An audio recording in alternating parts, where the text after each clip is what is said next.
നമസ്കാരം. ഇന്ന് നമ്മൾ നോക്കാൻ പോകുന്നത് വിവരാവകാശ നിയമം, റൈറ്റ് ടു ഇൻഫർമേഷൻ ആക്ട്.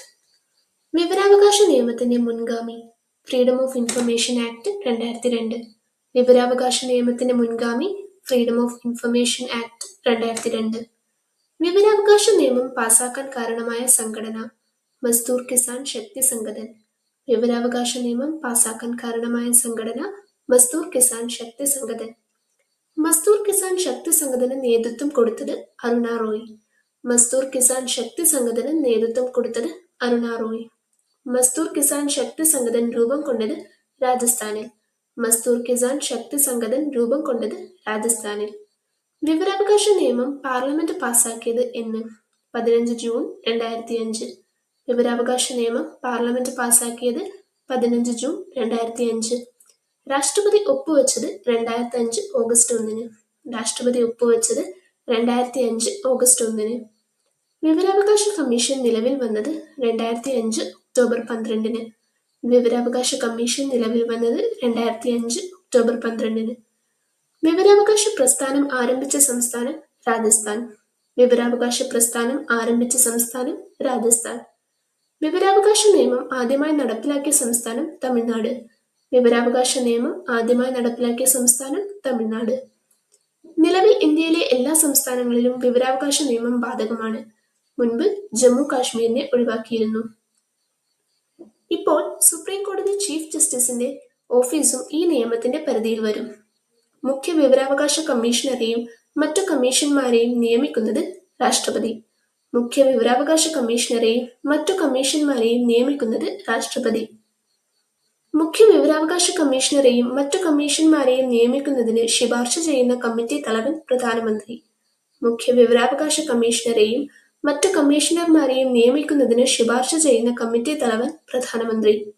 ശുപാർശ ചെയ്യുന്ന കമ്മിറ്റിയിലെ അംഗങ്ങൾ പ്രധാനമന്ത്രി, ലോക്സഭ പ്രതിപക്ഷ നേതാവ്, പ്രധാനമന്ത്രി നിർദ്ദേശിക്കുന്ന ഒരു ക്യാബിനറ്റ് മന്ത്രി, ആകെ 3 പേർ.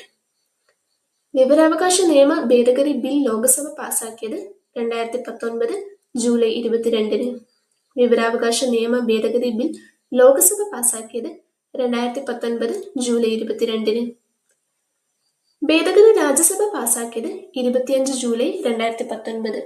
ഭേദഗതി രാജ്യസഭ പാസാക്കിയത് 25 ജൂലൈ 2019. വിവരാവകാശ നിയമ ഭേദഗതിയിൽ രാഷ്ട്രപതി ഒപ്പുവെച്ചത് 2019 ഓഗസ്റ്റ് 1. വിവരാവകാശ നിയമ ഭേദഗതിയിൽ രാഷ്ട്രപതി ഒപ്പുവെച്ചത് 2019 ഓഗസ്റ്റ് 1. ആദ്യത്തെ മുഖ്യ വിവരാവകാശ കമ്മീഷണർ വജാഹത്ത് ഹബീബുള്ള. ആദ്യത്തെ മുഖ്യ വിവരാവകാശ കമ്മീഷണർ വജാഹത്ത് ഹബീബുള്ള. രണ്ടാമത് NN തിവാരി. രണ്ടാമത് NN തിവാരി. ആദ്യത്തെ വനിത ദീപക് സന്ധു. ആദ്യത്തെ വനിത ദീപക് സന്ധു. രണ്ടാമത്തെ വനിത സുഷമ സിംഗ്. രണ്ടാമത്തെ വനിത സുഷമ സിംഗ്. കേന്ദ്ര വിവരാവകാശ കമ്മീഷൻ മുൻ ആസ്ഥാനം ഓഗസ്റ്റ് ക്രാന്തി ഭവൻ, ഡൽഹി. കേന്ദ്ര വിവരാവകാശ കമ്മീഷന്റെ മുൻ ആസ്ഥാനം ഓഗസ്റ്റ് ക്രാന്തി ഭവൻ, ഡൽഹി. ആസ്ഥാനം ഇപ്പോൾ CIC ഭവൻ, ഡൽഹി. ഇപ്പോൾ ആസ്ഥാനം CIC ഭവൻ, ഡൽഹി.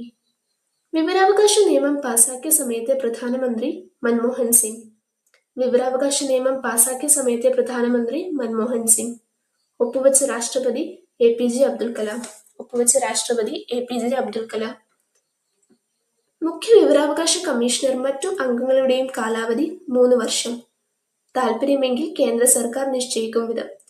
മുഖ്യ വിവരാവകാശ കമ്മീഷണർ മറ്റും അംഗങ്ങളുടെയും കാലാവധി 3 വർഷമാണ്. വിവരാവകാശ നിയമപ്രകാരം വിവരങ്ങൾ ലഭിക്കുന്നതിന് വേണ്ടി അപേക്ഷാ ഫീ 10 രൂപ. വിവരാവകാശ നിയമപ്രകാരം വിവരങ്ങൾ ലഭിക്കുന്നതിനു വേണ്ട അപേക്ഷാ ഫീ 10 രൂപ. A4 പേപ്പറിൽ ലഭിക്കാൻ പേജ് 1-ന് 3 രൂപ.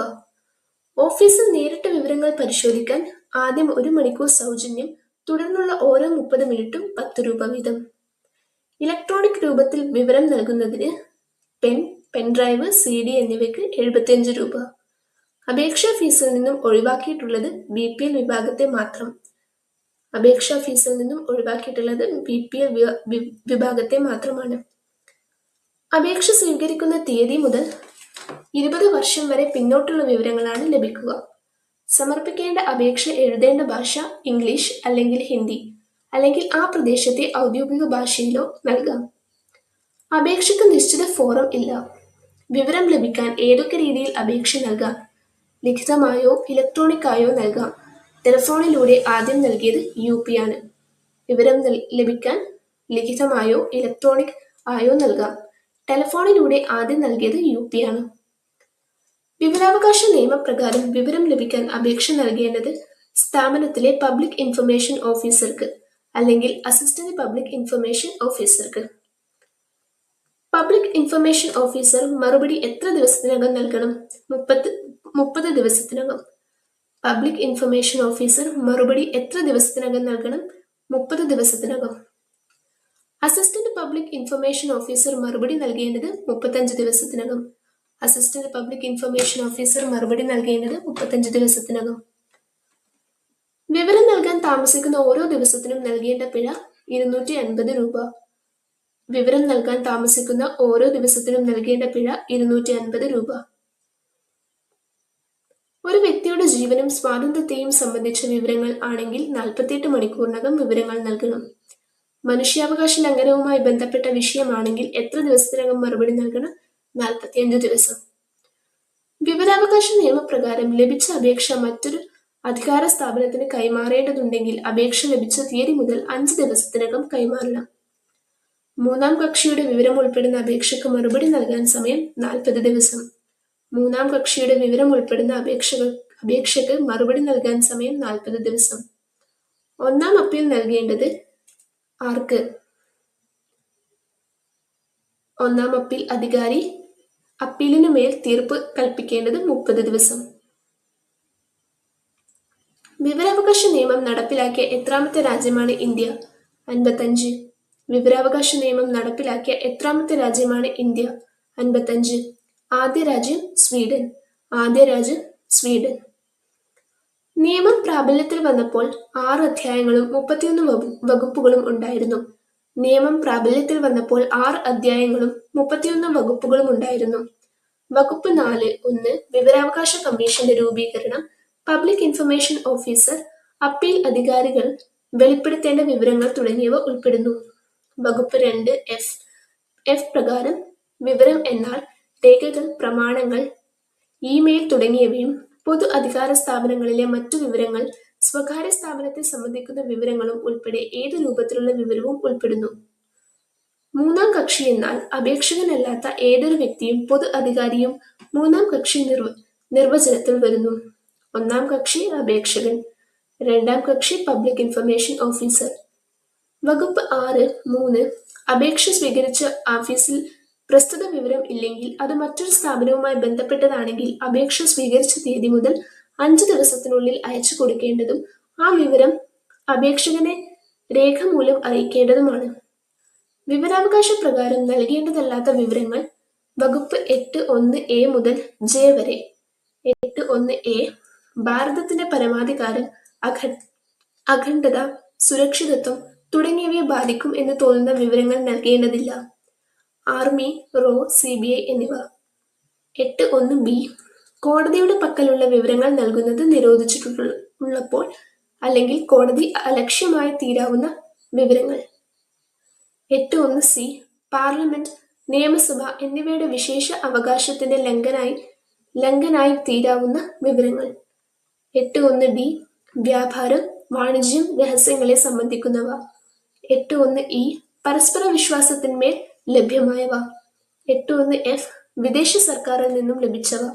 8.1 വ്യക്തിയുടെ ജീവന് ഭീഷണിയായി തീരാവുന്ന വിവരങ്ങൾ. 8.1 കുറ്റവാളികളുടെ വിവരങ്ങൾ. 8.1 മന്ത്രിസഭയുടെ പക്കലുള്ള വെളിപ്പെടുത്തേണ്ടതില്ല എന്ന തീരുമാനം എടുത്തവ. 8.1 സ്വകാര്യതയെ ബാധിക്കുന്ന പൊതു പ്രവർത്തനവുമായി യാതൊരു ബന്ധമില്ലാത്ത ചില വിവരങ്ങൾ. 8.1 വിവരിച്ച ABC ഒഴികെയുള്ളവ പൊതു താൽപര്യമുണ്ടെന്നും അധികാരികൾക്ക് തോന്നിയാൽ 8.2 പ്രകാരം വെളിപ്പെടുത്താം. വകുപ്പ് 9 വിവരാവകാശ നിയമപ്രകാരം പൂർണ്ണമായും ഒഴിവാക്കിയിട്ടുള്ളത് പകർപ്പവകാശത്തെ സംബന്ധിച്ചവയാണ്. വകുപ്പ് 9 വിവരാവകാശ നിയമപ്രകാരം പൂർണ്ണമായും ഒഴിവാക്കിയിട്ടുള്ളത് പകർപ്പവകാശത്തെ സംബന്ധിച്ചവ, കോപ്പിറൈറ്റ്. വകുപ്പ് 11 മൂന്നാം കക്ഷി വിവരം. വിവരാവകാശ കമ്മീഷന് നേരിട്ട് നൽകാവുന്ന പരാതിയെ സംബന്ധിച്ച് വകുപ്പ് 18 പറയുന്നു. അപ്പീൽ വകുപ്പ് 19. ഒന്നാം അപ്പീൽ 19(1) 30 ദിവസത്തിനകം തീർപ്പാക്കണം. രണ്ടാം അപ്പീൽ വിവരാവകാശ കമ്മീഷന് നൽകേണ്ടത് 90 ദിവസത്തിനുള്ളിൽ. 19(3) പ്രകാരം. രണ്ടാം അപ്പീൽ നൽകേണ്ടത് സംസ്ഥാന ഇൻഫർമേഷൻ കമ്മീഷൻ അല്ലെങ്കിൽ കേന്ദ്ര ഇൻഫർമേഷൻ കമ്മീഷൻ. ശിക്ഷാ നടപടികളെക്കുറിച്ച് വിവരിക്കുന്നത് വകുപ്പ് 20. ശിക്ഷാ നടപടികളെക്കുറിച്ച് വിവരിക്കുന്നത് വകുപ്പ് 20. വകുപ്പ് 23 ഈ നിയമപ്രകാരം പുറപ്പെടുവിച്ച ഉത്തരവ് സംബന്ധിച്ച് ഒരു കോടതിയും യാതൊരു നിയമ നടപടിയോ സ്വീകരിക്കാൻ പാടില്ല. സുപ്രീം കോടതിക്കോ ഹൈക്കോടതിക്കോ മാത്രമേ വിവരാവകാശ കേസിൽ ഇടപെടാൻ സാധിക്കൂ. വിവരാവകാശ നിയമപ്രകാരം ഒഴിവാക്കിയ സ്ഥാപനങ്ങളെ സംബന്ധിച്ച് പറയുന്നത് വകുപ്പ് 24(1). പട്ടിക 2-ൽ വിവരാവകാശ നിയമപ്രകാരം ഒഴിവാക്കിയ സ്ഥാപനങ്ങളെ സംബന്ധിച്ച് പറയുന്നത് വകുപ്പ് 24(1). കേന്ദ്ര വിവരാവകാശ കമ്മീഷനിലെ അംഗങ്ങൾ ഒരു ചീഫ് ഇൻഫർമേഷൻ കമ്മീഷണറും 10-ൽ കൂടാത്ത മറ്റ് അംഗങ്ങളും. കേന്ദ്ര വിവരാവകാശ കമ്മീഷനിലെ അംഗങ്ങൾ ഒരു ചീഫ് ഇൻഫർമേഷൻ കമ്മീഷണറും 10-ൽ കൂടാത്ത മറ്റ് അംഗങ്ങളും. ആകെ 11. സംസ്ഥാന വിവരാവകാശ കമ്മീഷൻ രൂപീകരിച്ചത് 2005 ഡിസംബർ 19-ന്. സംസ്ഥാന വിവരാവകാശ കമ്മീഷൻ രൂപീകരിച്ചത് 2005 ഡിസംബർ 19-ന്. സംസ്ഥാന വിവരാവകാശ കമ്മീഷനിലെ അംഗങ്ങൾ 11, 1+10 വരെ. സംസ്ഥാന വിവരാവകാശ കമ്മീഷനിലെ അംഗങ്ങൾ 11, 1+10 വരെ. ഇപ്പോൾ കേരള RTI കമ്മീഷൻ അംഗസംഖ്യ 6 പേർ. ഇപ്പോൾ കേരള RTI കമ്മീഷൻ അംഗസംഖ്യ 6 പേർ. സംസ്ഥാന വിവരാവകാശ കമ്മീഷൻ അംഗങ്ങളുടെ കാലാവധി, ശമ്പളം എന്നിവ കേന്ദ്ര സർക്കാർ തീരുമാനിക്കും. നിയമിക്കുന്നത് ഗവർണറാണ്. പിരിച്ചുവിടുന്നതും ഗവർണറാണ്. ശുപാർശ ചെയ്യുന്ന കമ്മിറ്റി തലവൻ മുഖ്യമന്ത്രി. ശുപാർശ ചെയ്യുന്ന കമ്മിറ്റി തലവൻ മുഖ്യമന്ത്രി. ആകെ 3 പേർ. മുഖ്യമന്ത്രി, പ്രതിപക്ഷ നേതാവ്, മുഖ്യമന്ത്രി നിർദ്ദേശിക്കുന്ന ഒരു മന്ത്രി. കാലാവധി 3 വർഷം അല്ലെങ്കിൽ 65 വയസ്സ് വരെ. 2019-ലെ ഭേദഗതി പ്രകാരം ദേശീയ സംസ്ഥാന വിവരാവകാശ കമ്മീഷൻ അംഗങ്ങളുടെ ശമ്പളവും മറ്റു ആനുകൂല്യങ്ങളും തീരുമാനിക്കുന്നത് ഇനി മുതൽ സുപ്രീം കോടതിയാണ്. ചീഫ് ഇൻഫർമേഷൻ കമ്മീഷണറുടെ ശമ്പളം ചീഫ് ഇലക്ഷൻ കമ്മീഷണറുടെ ശമ്പളത്തിന് തുല്യം 2.5 ലക്ഷം.